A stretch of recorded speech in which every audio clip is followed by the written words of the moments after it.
अक्टूबर को राजघाट गांधी समाधि से गांधी जयंती पर साइकिल चलानी शुरू की और मैं साइकिल चलाते हुए पहले मेवात का जो हरियाणा का इलाका है वहाँ से गुजरा।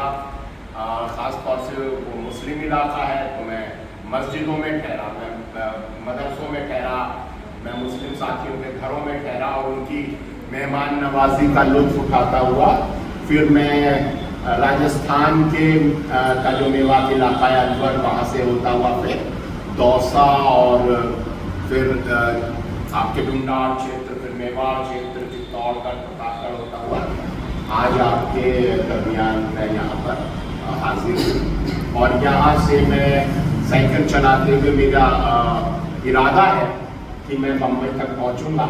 देखते हैं पहुँच पाएंगे। रास्ता बड़ा खतरनाक होता है, बड़े बड़े ट्रक आते हैं पीछे से और पता नहीं कहाँ ये देश को तोड़ने वाले हमें कुचल देंगे, जो गांधी को मार सकते हैं हम उनके सामने क्या है। तो और हम तो खुलेआम उनके खिलाफ बोलते रहे हैं। मेरे पिताजी ने आज़ादी की लड़ाई में हिस्सा लिया 1942 के आंदोलन में। गांधी जी ने उनको अपने पास बुला लिया। मेरे पिताजी गांधी जी के साथ सेवाग्राम आश्रम में रहे और गांधी जी का जो नई तालीम का प्रोग्राम था उसके पहले बैच के स्टूडेंट थे मेरे पिताजी, जो विनोबा भावे के मूवमेंट में रहे। और उन्हीं के प्रेरणा से हम लोगों ने फैसला किया था कि हम गांव में जाकर काम करेंगे। तो दिल्ली में हम थे, अपनी शादी के 20 दिन बाद मैं और मेरी पत्नी अपना सूटकेस पैक करके दिल्ली छोड़कर हम छत्तीसगढ़ के बस्तर में आदिवासी गांव में चले गए और हमने वहाँ एक पेड़ के नीचे रहना शुरू किया। और फिर हम लोगों ने वहाँ 20 साल काम किया।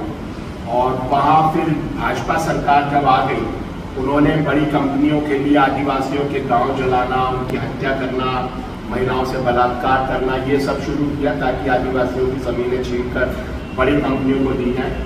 हम लोगों ने उसका विरोध किया तो भाजपा सरकार ने आज जो मुसलमानों के घरों पर गैर संवैधानिक तौर पर बुलडोजर चलाया जा रहा है, बीजेपी का पहला बुलडोजर एक्सपेरिमेंट मेरे ऊपर हुआ था। मेरे गांधीवादी आश्रम पर 2009 में बीजेपी सरकार ने बुलडोजर चला दिया था। 5 बार मेरी हत्या की कोशिश की और आखिरकार मुझे छत्तीसगढ़ से निकाल दिया।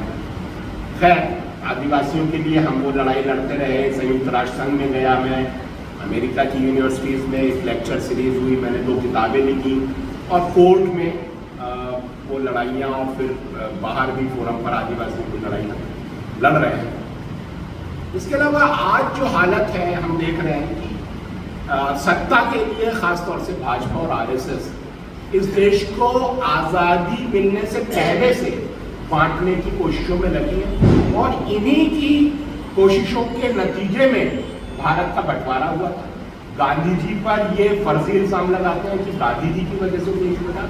असलियत ये है कि हिंदू महासभा और आरएसएस की नफरत जो थी, सबसे पहला भारत द्विराष्ट्रवाद का सिद्धांत सावरकर ने दिया था, बल्कि उससे भी पहले मुंजे ने दिया था, उससे पहले भाई परमानंद ने दिया था।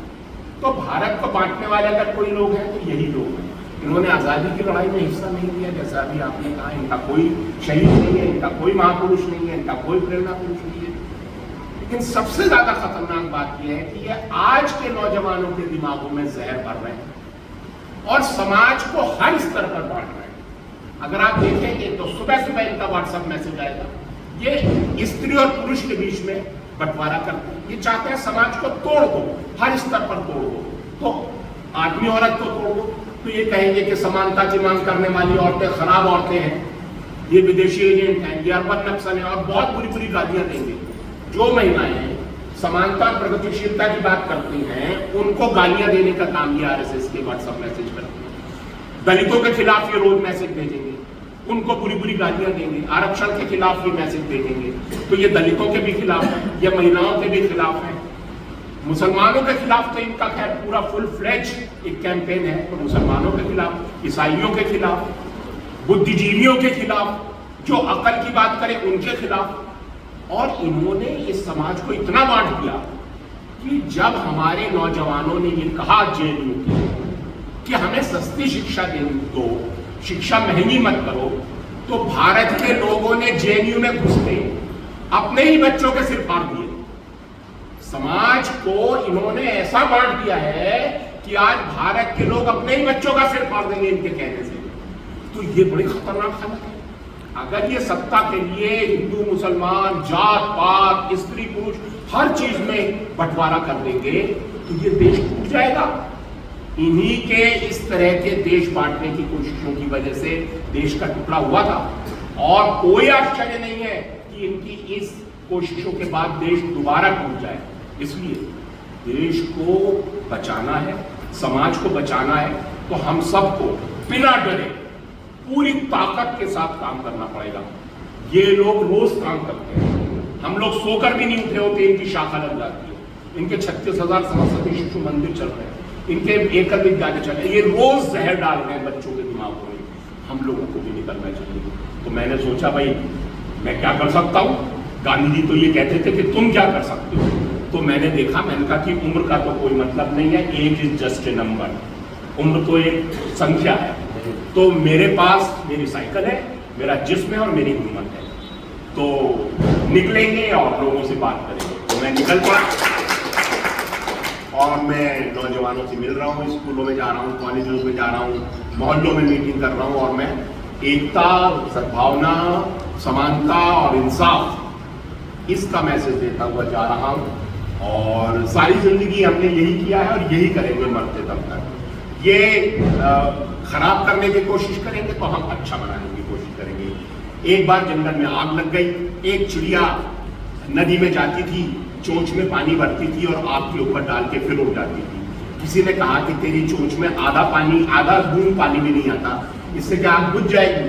उसने का सवाल ये नहीं आग बुझेगी या नहीं, सवाल ये है कि जब जंगल का इतिहास लिखा जाएगा तो ये लिखा जाएगा कि मैं आग बुझाने वालों में शामिल थी, आग लगाने वालों में। तो हम फैसला करें हम किस तरफ है और लग जाए। मेरा यही कहना है कि हर कांग्रेस कार्यकर्ता, इस समय कांग्रेस वालों पर बहुत बड़ी जिम्मेदारी है। जहां एक तरफ देश को तोड़ने वाली ताकतें हैं, आप लोग देश को जोड़ने वाले लोग हैं। जितने भी सेक्युलर और प्रोग्रेसिव संगठन हैं, उनकी बहुत बड़ी जिम्मेदारी है कि वो लोग देश को बचाएं और रोज काम करें। ये नहीं कि कोई जयंती आए तो हम लोग घरों से निकलें। रोज काम करने की जरूरत है, मोहल्लों में जाने की जरूरत है, गांव में जाने की जरूरत है, मोहब्बत का पैगाम, एकता का पैगाम गांव-गांव तक पहुंचाने की जरूरत है। कांग्रेस का पैगाम पहुंचाइए, जो भी जिस संगठन से आप हैं, प्रोग्रेसिव संगठन से, उसका पैगाम पहुंचाइए। यही मेरी आपसे दुआ है। आप लोगों ने मौका दिया, बहुत बहुत